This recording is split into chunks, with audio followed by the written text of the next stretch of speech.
In this video too, we shall discuss about republic and kingdoms. And before previously, I have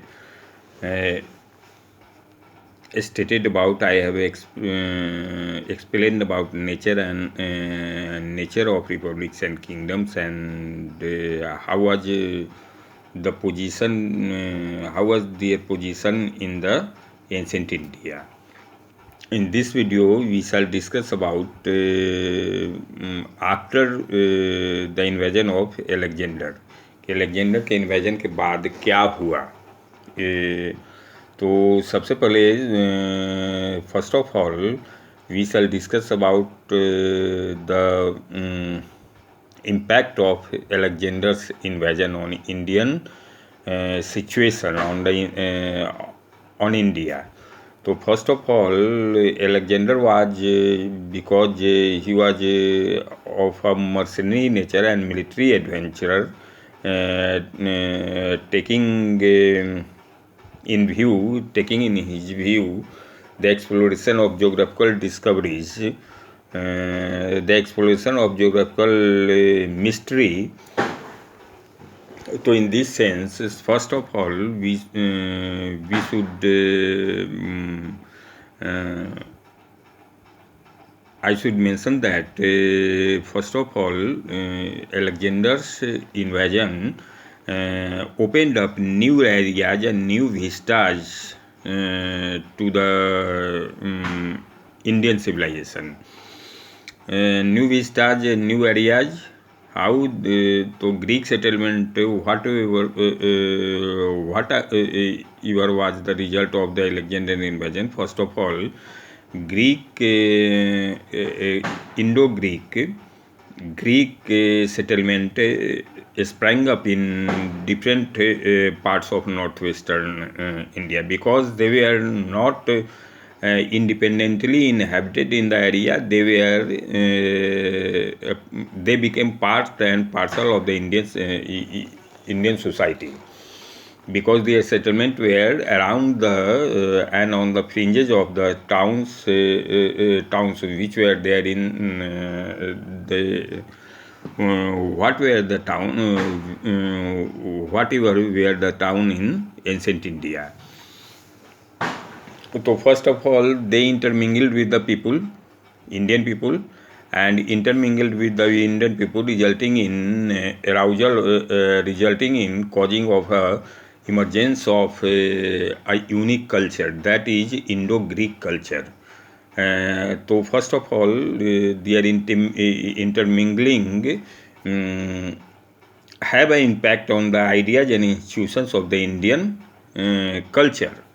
Indian culture north western India में जो कुछ भी था, वो ये हम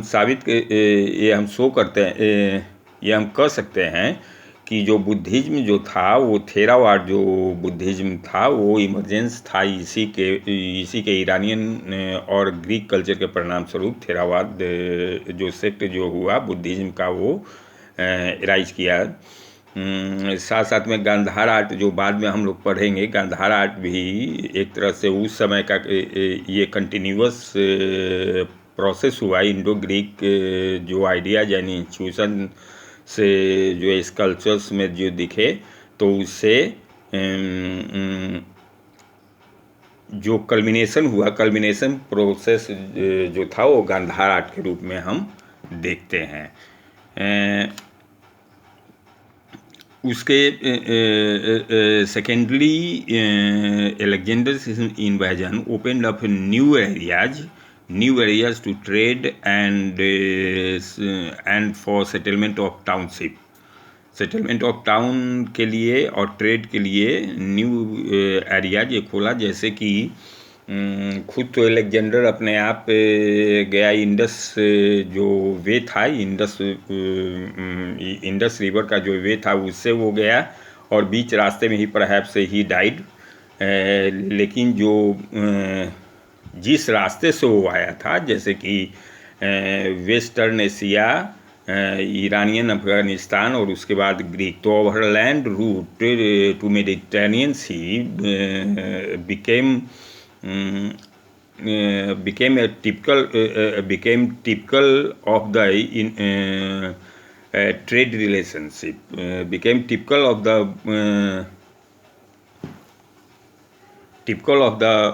route that means कि that रूट वाज मेडिटेरेनियन सी से जो रूट था वो इंडिया से जुटा, एक तो लैंड तरफ से एंड सेकेंड पर्शियन गल्फ के तरफ से भी एक नया रूट खोला, जिससे कि ऐसा हुआ कि ट्रेड का बढ़ोतरी हुआ, आपस में कम्युनिकेशन होने लगा, ट्रेड का बढ़ोतरी हुआ और साथ साथ में जो ट्रेड के साथ साथ जो मर्चेंट्स आए और जो सेटलर्स आए, न्यू सेटलर्स आए और इधर से उधर गए, तो उनका कल्चर और इनके कल्चर में इंटरमिंगलिंग हुआ, जिससे कि एक नया कल्चर का और एक नया ट्रेड रूट और टाउन का भी महत्व बढ़ गया, क्योंकि ट्रेड सेंटर के साथ टाउन भी पनपने लगता है, तो टाउन का भी महत्व बढ़ गया। तो बहुत सारे टाउन और ट्रेड सेंटर्स खुले नॉर्थ वेस्टर्न इंडिया में, और उसके बाद जहाँ से जिस रूट से ये मेडिटेरेनियन सी तक पहुँचता था उस रूट पर। तो ये तो हुआ। थर्डली देखते हैं कि स्क्रिप्ट में देखते हैं कि आर्मी की स्क्रिप्ट जो है, आर्मी की स्क्रिप्ट और खरोष्टी स्क्रिप्ट का विकास भी उस समय से होने लगा। तो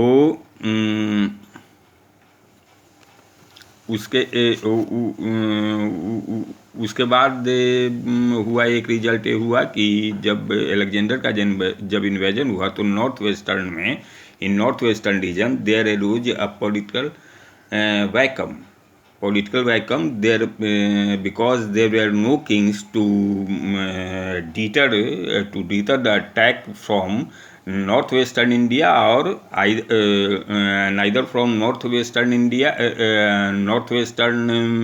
region or nor from Gangetic region.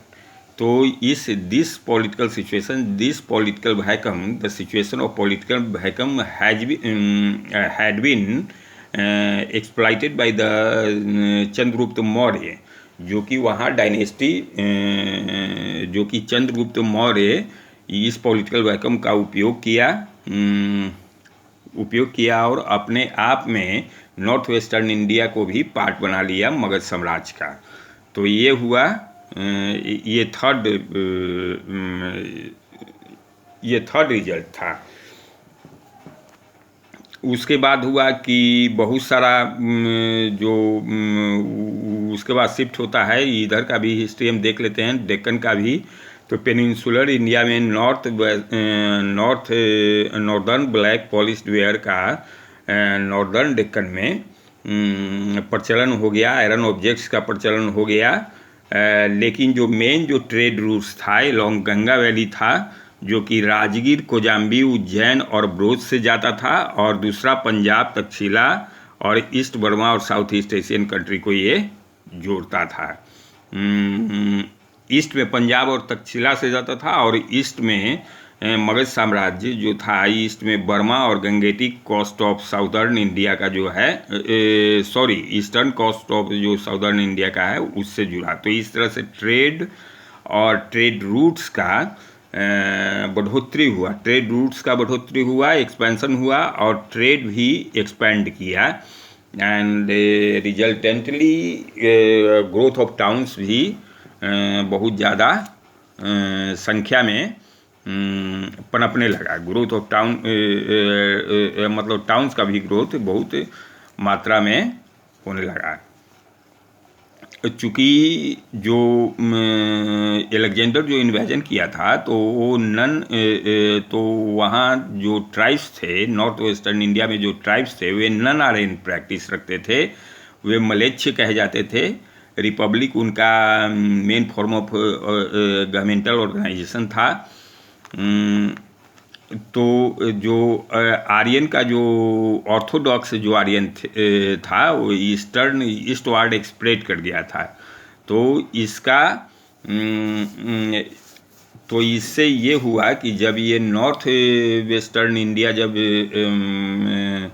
का राज्य जब इधर मगध को जब प्राप्त हो गया, जो कि ऑर्थोडॉक्स आर्यनिज्म का स्प्रेड एक तरह से था, ऑर्थोडॉक्स आर्यनिज्म जहाँ पर था, यद्यपि कि राजा लोग लोअर स्केल पोजीशन में थे, सोशल स्केल में लोअर पोजीशन थे, फिर भी ऑर्थोडॉक्स आर्यन का यहाँ पर इम्पैक्ट ज़्यादा था।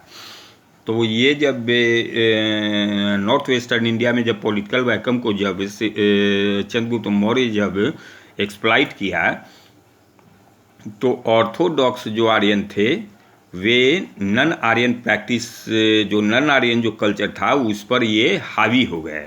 उस पर हावी होने के कारण मीन्स कि किंगडम, मतलब कि जब अलेक्जेंडर का इन्वेजन जब हुआ तो पॉलिटिकल वैकम हुआ, तो रिपब्लिक का बोलबाला समाप्त हो गया, और जो किंगडम था, एक एम्पायर बिल्डिंग जो था, उसका प्रोस्पेक्ट दिखने लगा, उसका प्रोस्पेक्ट हो गया। तो ये फोर्थ रीजन था। अलेक्जेंडर जब 320 में, जब 330 ईस्वी में जब ये आक्रमण किया था, तो डैरियस अकेमेनिड 2 साल का इसका ये था, अटैक का ये ड्यूरेशन था, और ये पोरस और अलेक्जेंडर का जो आर्मी था, वो पोरस, वो झेलम के पार नहीं जाना चाह रहा था, अपना हथियार डाल दिया। पोरस और इसके बीच युद्ध हुआ, इसके बाद वो हथियार डाल दिया। तो पोरस को यद्यपि कि वो राज्य रिटर्न कर दिया, लेकिन जो ये था, जो सेलूकस और जो सेलूकस का जो राज्य था, सेलूकस को छोड़ के वो गया था अलेक्जेंडर। तो सेलूकस से भी इसका अभिन्न मित्र हो गया, यद्यपि कि ये दिखावा के रूप में था। एक्चुअली मतलब जो ईस्टर्न इंडिया, मतलब मगध साम्राज्य था, वो उस पर हावी हो गया था, और वो ब्राइड भी सेलूकस उसको दिया। तो इस तरह से हम देखते हैं कि अलेक्जेंडर का इन्वेजन इंडियन हिस्ट्री के लिए बहुत महत्वपूर्ण है, क्योंकि एक बहुत टर्निंग पॉइंट है ये। टर्निंग पॉइंट है ये कि जो रिपब्लिक का जो बोलबाला था वो समाप्त हो गया, और मोनार्की और मोनार्किकल सिस्टम और एम्पायर का प्रोस्पेक्ट दिखने लगा, मोनार्किकल सिस्टम एस्टेब्लिश हो गया। अब हम देखते हैं कि एक्सपेंशन ऑफ टाउन भी हुआ, नंबर ऑफ जो आर्टिसंस, मतलब जो पूर्व का जो कल्चर था, पूर्व के कल्चर में तो देखते हैं कि एग्रीकल्चर प्रधान था, लेकिन बाद में एग्रीकल्चर के साथ साथ ट्रेड और टाउन का भी विकास हुआ। तो ट्रेड और टाउन का विकास कैसे हुआ? तो जो लैंड ओनिंग क्लास थे, जो एग्रीकल्चरिस्ट, जो लैंड ओनिंग क्लासेस थे, वे शहर में रहने लगे, और उनके गाइडेंस में आर्टिसंस और मर्चेंट्स काम करने लगे। तो आर्टिसंस जहाँ पर रॉ मटेरियल जहाँ पर होता था, अवेलेबल होता था, वहीं पर वे लोग जाके रहते थे, और वहाँ से डिस्ट्रीब्यूशन जो है अलेक्जेंडर, और वहाँ से डिस्ट्रीब्यूशन वे माल का करते थे, जिससे कि एक ये था, जिससे कि ये ट्रेड को बढ़ावा दिया, और साथ साथ में एक सब कास्ट के रूप में ये लोग उभरने लगे।